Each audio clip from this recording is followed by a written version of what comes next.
Merci, Monsieur Mandelli. Je vais donner la parole à Michel Vaspart, puis à Martine Filleul, puisque Michel Vaspart est rapporteur de la mission d'information sur la compétitivité des ports et Martine Filleul en est présidente de cette mission. Et puis ensuite, vous pourrez répondre à cette série de 3 questions avant que je ne redonne à nouveau la parole à d'autres collègues. Monsieur Vaspart. Merci, Monsieur le Président. Monsieur le Président de la SNCF Réseau, oui, ma collègue Martine Le Filleul préside une mission dont je suis rapporteur, qui est notamment une mission qui s'intéresse aux grands ports français, aux grands ports maritimes en général. Nous avons eu l'occasion d'aller dans tous les grands ports français depuis maintenant le mois de décembre dernier. Nous sommes également allés à Rotterdam, nous sommes allés à Anvers. Il nous a manqué, pour des raisons qui ont été évoquées tout à l'heure, un déplacement à Gênes.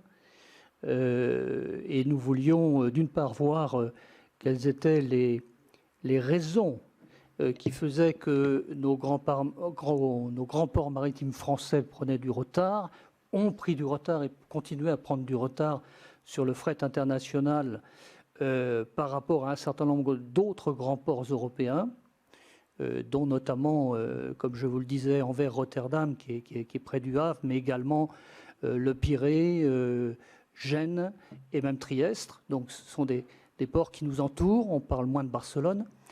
Et nous avons effectivement eu énormément d'informations, qu'elles soient des informations qui nous viennent de Belgique, ou que ce soit les informations qu'on a pu récolter sur le territoire national au travers de nos auditions, mais également les visites que nous avons pu faire.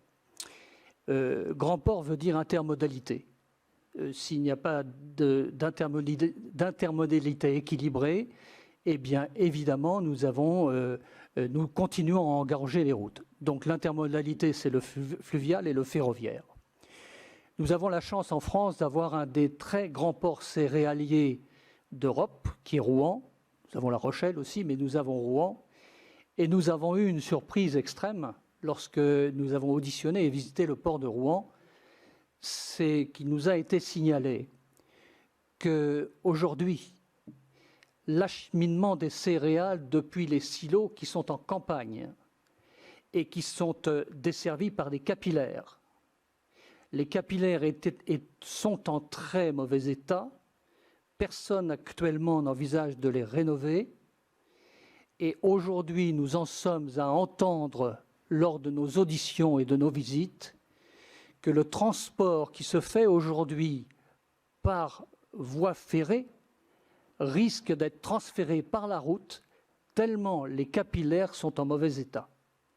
Donc vous imaginez que notre commission y est particulièrement sensible, car ça va à l'encontre de tout ce qu'on peut faire en matière d'équilibre d'intermodalité et également de lutte contre le CO2 et l'engorgement de nos routes.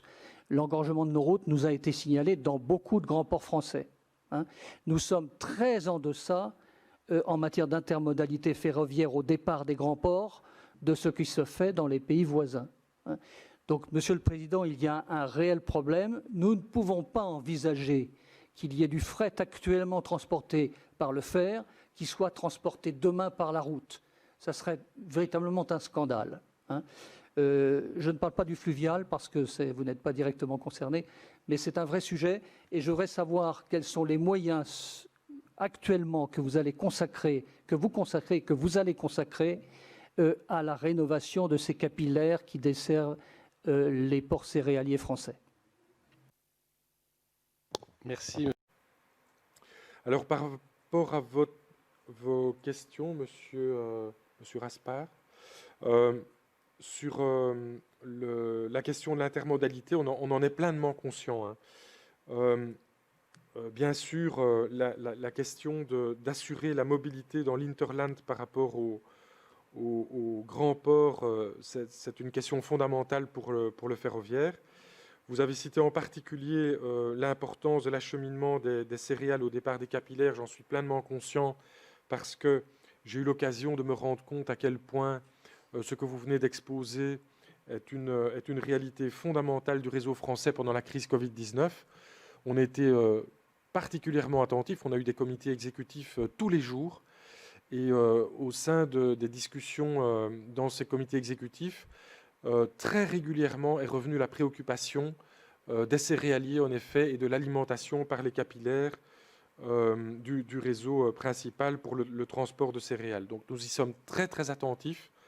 Ce qui ne veut pas dire que si et là, il n'y aura pas l'une ou l'autre difficulté opérationnelle, mais en tout cas, sur mon expérience des 10 semaines de Covid-19, on a eu des retours, je dois dire, plus qu'encourageants et même des félicitations de la part des intervenants dans ce circuit céréalier sur les efforts qui ont été faits sur les réseaux français pour pouvoir acheminer ces transports céréaliers.